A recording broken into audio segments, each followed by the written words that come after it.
Hi, everyone, and welcome to Wednesday's program.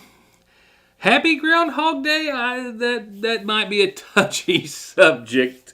I think everyone is very well aware of what's going on the weather front, groundhog-wise and in real time. It's been a very busy day weather-wise and otherwise here, just making preparations and other things going on. We'll see if it works in a little groundhog segment to throw in. I'm not sure if we'll have time, but nevertheless, 6 more weeks of winter. Shocking, right? No, to no surprise. We will be talking about at length about the major changes happening around this time tomorrow as the rain will start to finally make that changeover. And as it has been happening for the past 24 hours, the worst of the winter weather keeps dripping and dropping a little bit lower into eastern Kentucky from the north, as it has been. We are now in the warning area, and much more to pass along weather-wise. A police chase, which is under investigation, happened through many counties. The Louisa Police Department, one of several to be a part of this. We'll talk about that as well. And I've got some other news and COVID news tonight.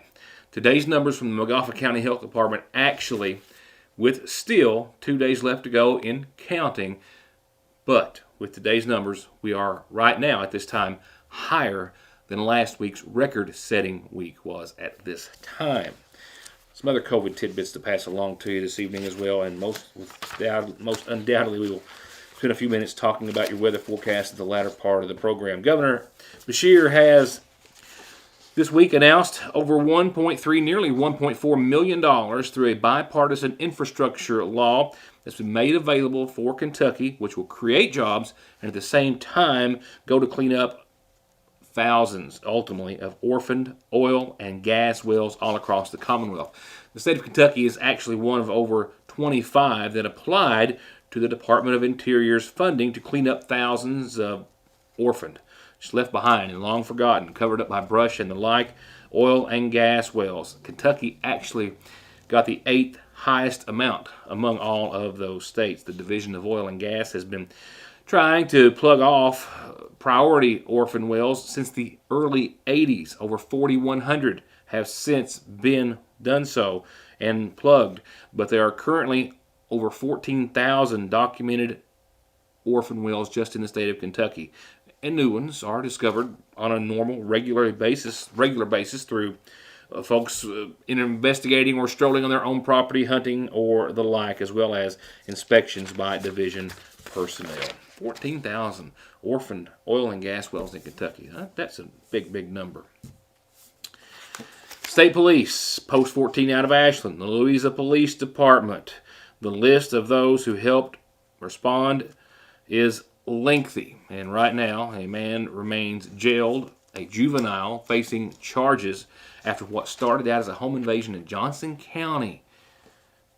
A very serious one at that, resulted in a police chase and a standoff that lasted some 3 hours after multiple counties being involved in a high-speed pursuit.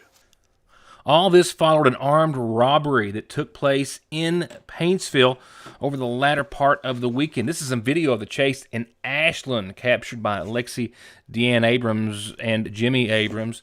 And it shows the first video here, a large segment of the pursuit leading up to the pursuit, the spike strips being deployed by Ashland police, the suspect's vehicle coming through, hitting the strips, and not slowing down, and other vehicles in pursuit from the state police, Flatwoods police, Russell police, Boyd County Sheriff, and on and on. The Louisa Police Department was one of those who responded, and they say they were in pursuit of the vehicle that was involved in that home invasion and armed robbery in Johnson County, and they picked it up when it was northbound on 23, assisting the Louisa PD on 23. The Kentucky State Police as well got involved. It came through Ashland. Police here tried to use the stop strips. They were unsuccessful. The vehicle then went on to Greenup County. The Russell Police Department was able to finally deploy tire deflation devices, but those were successful and it worked. And once into Greenup County, state police took over the pursuit and took the lead, while the vehicle still traveled on to US 23 northbound into the wrong lane of travel.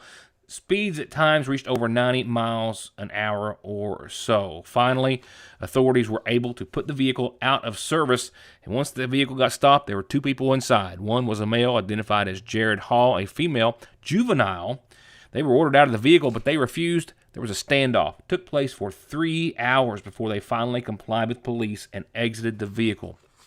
All this happened after the juvenile female went to the door of a Paintsville residence in Paintsville and made her way inside, and then she and the man held up the woman who lives on Daisy Street at gunpoint. They used Christmas lights to tie her to her bed. They also allegedly poured a large amount of perfume down her throat and stuffed clothing into her mouth while they continued to rob the home, robbed her of her vehicle, the Chevy Malibu you saw in the case there, and then fled. 21-year-old Jared Tyler Hall is facing serious charges right now of fleeing and evading police in the first degree, receiving stolen property for the vehicle, wanton endangerment in the first, traffic-related offenses, and each county will be having their own charges as well filed against him. He was taken to the the female, meanwhile, was taken to the Boyd County Juvenile Detention Center, faces similar charges as well, with more charges pending. I'll be right back, and we're closer to talking about the weather, and of course that will also be under the umbrella of today's state of emergency called by Governor Beshear earlier today. Given what we are seeing in the forecast, I have declared a state of emergency today in anticipation of a major winter storm expected to hit Kentucky starting late tonight and all the way through Friday morning, producing significant amounts of rain, sleet, snow, and most concerning to me, ice. I'm Kelly Collins. And I'm Taylor Shepard. And we are with the Golden Law Office. We both began our legal careers in Lexington, representing the nation's largest insurance companies. This experience provided us with inside knowledge as to how the insurance company will defend your case. We are now taking that knowledge and returning to our hometown in Eastern Kentucky. As a partner at Golden Law Office, we are returning home to continue to help those hurt through no fault of their own. If you or a family member have been injured in an auto or truck accident, call Golden Law Office today. Not everything has changed over the years. Fraser's Prater Drugstore is still your most trusted pharmacy, where you can get your prescription brought to you curbside or make your way to the counter for a snack, lunch, or an incredibly sweet treat. And check out Strings and Things inside the shack, the Radio Shack, musical instruments, guns, ammo, electronics, and more. It's as wonderfully unique of a shopping experience as is the selection at Fraser's Prater Drugstore in downtown Salyersville. Appalachian Wireless has a plan to make your life simpler. Forward pay. No contract, no credit check, no problem. Plans start at just $19.99 a month and include unlimited talk and text. Add 3 GB of data for only $29.99 a month. 6 GB of data, $39.99. Or take it to the max with unlimited data plus, only $89.99, which has 50 gigabytes of high-speed data. All the features without the long-term commitment. It's forward pay because we are you. We are Appalachian Wireless. Parkway Pharmacy, as always, promises the quickest service with the very best care and prices, and to always have someone there to talk to when you have a question. With 3 pharmacists, curbside, drive-through, and call-ahead service. Parkway Pharmacy in Salyersville, 349-4400. Where you can always talk to a pharmacist when you need one. SSI and disability cases are harder to win these days. You need all the help you can get. If the government has turned you down, I will not. Many factors are considered when a claim is being processed, like your age, education, physical, and mental disabling conditions. When it comes time to winning your disability case, you should not face a federal judge alone. You need an attorney who is experienced, determined, hardworking, knowledgeable, and dedicated to helping you win benefits that you deserve. If you need help with your SSI or disability case, call me, Donald Wayne McFarland, and let me go to work for you. Whether the new year brings you new dreams or you're working towards the same ones, let Salyersville National Bank help you build, bank, or save for them. Salyersville National has been helping dreams come true since 1902. Give them a call at the main location, 349-3131, or the branch, 6121.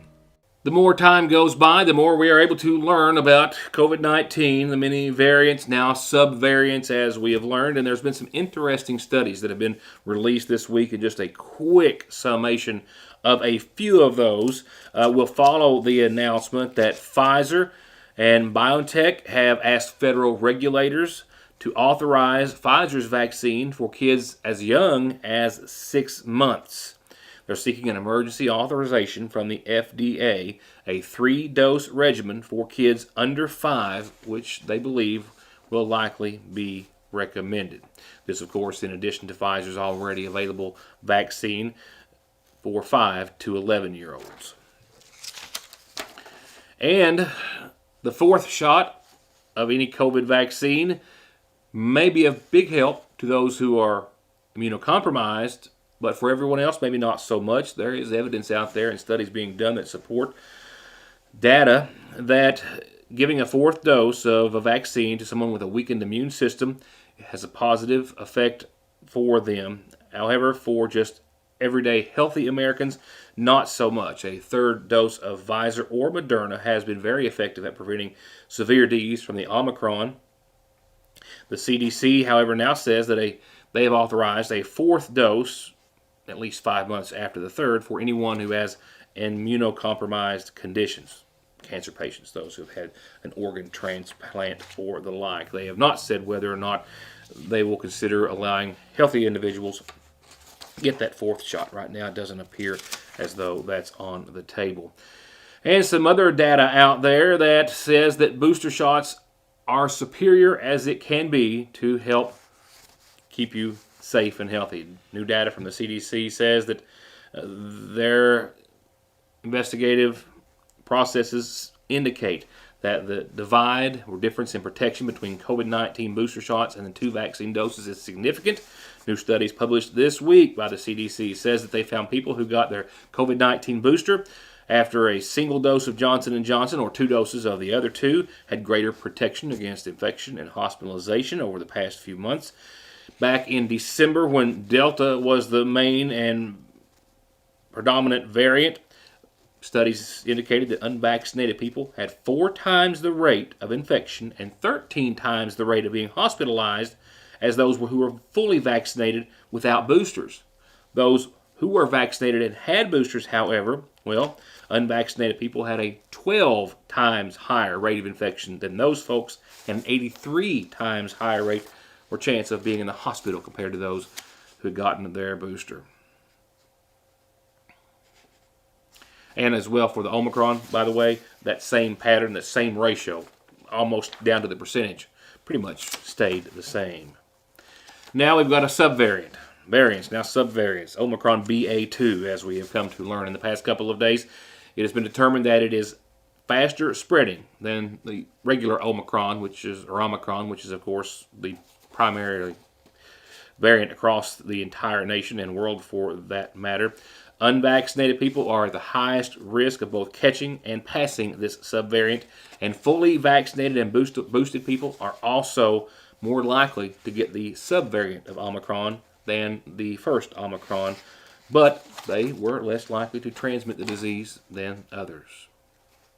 And the subvariant of Omicron is the most transmissible so far of all COVID-19 variants. And lastly, some recent studies on COVID-19 say that people have a much higher risk of health problems in the months after they've been discharged from the hospital after being there for severe COVID complications. Studies found that the COVID-19 survivors actually had 2 times the risk of going back to the hospital or dying within just the next 10 months. With that, COVID-19 numbers for McGoffin County right now and counting for the week are higher than last week's record-setting week.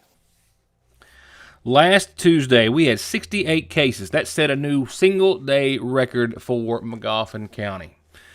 We didn't break that record today, but we came very close. 66 cases confirmed today from the McGoffin County Health Department. So for all of last week, from Saturday through Friday of last week, a total, again, of 264 cases, top right of your screen. With today's 66 and the 4 days prior, right now we are at 202. There is a very good chance that we will not break last week's record. However, there is more of a likelihood, I think, at this time, given the numbers that we posted all week long, that we will. 3,617 total cases in McGoffin County. As far as I know, our hospitalized stands at 3 at this time. As for those 66 cases today, 17 of them were in kids. And going on to our state incident rate map, I think it will come as to no surprise. All of Kentucky still in the red, still only a very small handful of counties which are under the 100 mark, which is, I've kind of made that our new target area. It'll be wonderful to be at 100 or below, and there are very few below, and those are knocking on the door of 100. Most everyone in their hundreds, 200s, and 300s. And taking a look at McGoffin County, I think we're down just a bit from yesterday, possibly. I don't expect that to be the case tomorrow, but we're still over 200 at 211. Floyd County at 224. Johnson County at 150, essentially. And there you see everyone around us 100 or better. And again, 5, maybe 6 counties or so there, not over the 100 mark. Going from there, we'll take a look at today's positivity rating and that of the total case count for Kentucky. And again, Kentucky as a whole is still on a decline that we hope will continue, while rural parts of Kentucky, like ours, are the last to kind of see those numbers. We are still climbing or peaking. While today, for the state of Kentucky as a whole, the governor's office is reporting 7,406 cases, 21 additional deaths, a positivity rating just down a bit from yesterday to under 27%. Remember, our peak was at 33% just not so many days ago. Here's tonight's Farm Bureau calendar. First, a birthday wish. This says, please wish a happy belated birthday to Sue, and that's Sue Phipps, with a lot of love from fam and friends. Happy birthday to you, Sue. Sue Phipps, happy birthday to you. A couple of reminders as we go on in the calendar. Don't forget about the position available with the Kentucky Home Care Program in McGoffin County. This is for service delivery to help in-home clients, management, shopping, personal care items, errands, and the like. There's the address, and there is an email address there at the bottom of your screen for Darlene Walker at the Big Sandy Area Development District. Don't forget this weekend, this Saturday, for several hours in the Lloyd M. Hall Community Center, several vendors, over 30, registered 9 till 4 for a one-stop Cupid shop. Everything for a gift for your sweetheart or yourself. And all proceeds from the concessions and donations go to support Project Graduation. So please stop by. It's going to be a wonderful opportunity to help some local vendors and get things you just can't get anywhere else. And the Indian Mountain chapter will have a representative available if you'd like to find out more about becoming a member of this civic organization. Saturday, February the 26th, 10 till noon at Wages Tax Service, 496-6733 to make an appointment. You don't need an appointment necessarily to be on the calendar. You just need to tell me so I can tell everyone else about it. Birthdays and anniversaries too.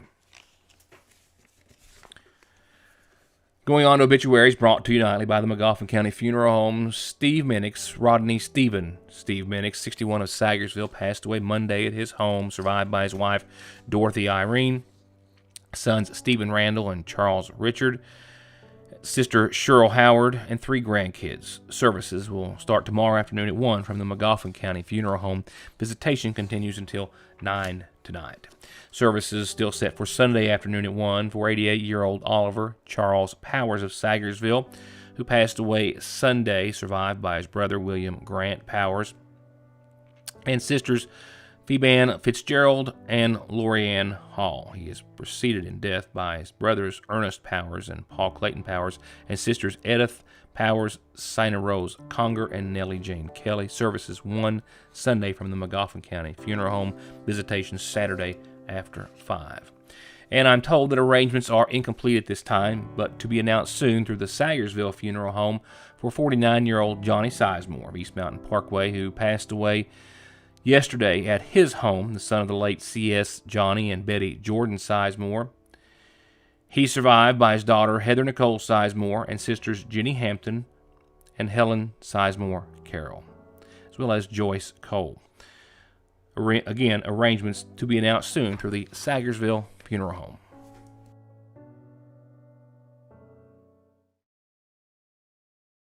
I'm Kelly Collins from Golden Law Office. I began my legal career in Lexington, representing some of the nation's largest insurance companies. This experience provided me with the inside knowledge as to how the insurance company will prepare to defend your case. I'm now taking that knowledge and returning to my hometown in Eastern Kentucky to help those hurt through no fault of their own. If you or a family member have been injured in an auto or truck accident, call Golden Law Office today. Do you really want to get caught in this again on those tires? Get there in one piece and save. Conley Tires got specials going on right now through the end of March, like $100, even $200 back on a set of Goodyears. And get those tires, brakes, service, whatever you need with 6 months no interest financing. Conley Tire in Staffordsville or conleytire.net. Call the pros. All Pro Gutter Works specializes in seamless gutters, vinyl siding, metal roofing, replacement doors and windows, remodeling or adding on to your home with free and fair estimates backed by decades of happy and return customers with guaranteed satisfaction and 18 months 0% financing. All Pro Gutter Works. 349-9999. As for your weather forecast, let's take a few moments. Let's talk about it. Let's make a little comparison, if you will, this Groundhog Day to this day many, many years ago, or today's date in weather history. Keep your eye on the ever-changing forecast. It has gotten worse from where it was 24 hours ago and even this morning for us here, specifically in the viewing area. It will continue to change. Right now it looks as though it's going to continue to follow that trend, then reverting back to a lesser chance of ice. Right now it is, folks, to the north of Magoffin County, and I mean the immediate north of Magoffin County, as we are right on that line, as we often are, Magoffin and Johnson counties. We're still divided as to seeing up to 1/4 of an inch or up to 3/4 of an inch of ice, and that's just ice. That's not the sleet or the snow or the potential flooding from all the rain. First, a little food for thought. I remember this one, and I guarantee Mom and Dad have got some pictures of this somewhere. Back in '85, a little food for thought. On today's date, we were winding down snowfall that added up to 5 to 12 inches for much of eastern Kentucky. Way up on Black Mountain, 18 inches. There were 6-foot snow drifts in parts of eastern Kentucky and around Black Mountain. That was a big one. Now, this is not going to be a big snow event for us, but it's going to be a major weather event. Here's local and state and other Doppler radar at this time. You can see all the greens and yellows for eastern Kentucky and most all of the state. The temperature just has not dropped into Kentucky. It's not going to do so for some time. So we'll continue to see rainfall to the tune of a couple of inches on a very well-saturated ground. That could cause some flooding issues. Right now, it looks as though it won't be any severe flooding for us based on rainfall expectations as far as how long it will be drawn out, and 1 to 2 inches being the high side. Some areas could see much more than that. It could be some isolated higher numbers, and that could certainly cause some flooding problems. We will certainly keep our eye on that. But right now, the flooding and the rain is taking a back seat to the ice, and that's the worst form of any precipitation you want to have to deal with because it's hard to deal with. Here's your heavy rain and flood threat. You will see that Magoffin County, part of it's in the 2 to 3 inch category, and just a little bit of Magoffin County is in the 3 to 4. We're being divided up, that direction as far as the rainfall amounts are concerned. Right now, the National Weather Service has got us in a 1 to 2 inch total. Well, actually 1 to 2.5, and I'll give you that time frame in just a few seconds. But again, it's not the rain that we're necessarily worried the most about. It is the ice. To the left of your screen, total ice accumulations. Magoffin County, anywhere right now from 0.01 to 1/10 of an inch. That's as least as you can get. That would be a good thing. And just the further north you go, immediately to the north of Magoffin County, you go up to 1/4 of an inch of snowfall, according to this latest depiction from the National Weather Service. And, the folks in the Lakeston area, central Kentucky, they could get 3/4 of an inch to, some models are very consistently saying up to an inch of just ice. Now, keep in mind, remember the big ice storm of 2009 that crippled parts of Kentucky? That was 2 inches and a lot of snow. 1 inch will still do a great deal of damage and cause a great deal of power outages, and there will undoubtedly be some lives lost during a storm of that magnitude should we see an inch of ice anywhere in Kentucky. And right now, all signs point to that being not just possible, but likely for some residents. Just not so much here in eastern Kentucky at this time. So here's the particulars of your 7-day. Keep in mind the flood watch in effect from tomorrow morning through Friday morning. The winter storm warning does include Magoffin and Johnson counties. Now, it did not earlier today. That has dropped down and picked us up, and I suspect that winter storm warning area will continue to fall to the south and include some other eastern Kentucky counties. I just almost, well, it's a likelihood. Certainty, maybe not, but definitely a likelihood. So, tonight, 49 degrees. Yes, 49 degrees for our low tonight. Winds out of the south up to 17, 18 miles per hour. Quarter to a half inch of rain tonight. Tomorrow, rain steady. Temperatures are going to go from 49 tonight and in the morning, and they'll steadily fall to around 40, 41 by 5 o'clock tomorrow. So it's a rain event all the way through at least then and beyond. Another 1 to 2 inches of rain tomorrow. Excuse me. Then tomorrow night, temperatures continue to fall. They'll plummet, well, they'll bottom out at around 25 degrees. So rain or freezing rain before 2 a.m. That looks to be the time frame. And then freezing rain thereafter. Right now, 1 to 2 inches of ice, 1 to 2 tenths of an inch of ice for the viewing area. Sleet, less than a half. We can deal with the sleet. It's that ice. 2/10 of an inch is enough to cause travel problems and be hazardous and dangerous, much less the 3/4 of an inch or maybe even an inch that folks in to our north central part of Kentucky may see. That's Thursday night. Into your Friday. Friday, snow, freezing rain, sleet, likely before 1. The sleet could be heavy at times and will only hit 30 degrees for your Friday. A little extra or additional ice accumulation is expected on your Friday. New snow and sleet accumulation right now for us exactly less than a half an inch, we think. And then it's gone. Friday night, mostly cloudy and 14 as you saw. Saturday, sunny and 33 and clear, 17 that night. Sunday, 44 and 22, sunny and clear. Monday of next week, Tuesday of next week, Wednesday of next week, sunny and mostly clear skies or partly cloudy skies. 41 Monday, Tuesday 42, 49 by next Wednesday. So a nice run of some nice February weather after a significant winter storm that we'll know more about when I see you tomorrow. So we'll see you then and talk about the impending winter storm that could have a major impact on all of our lives for the time to come. When I see you next time, good night. Enjoy the rest of your relatively calm Wednesday, and I'll see you tomorrow.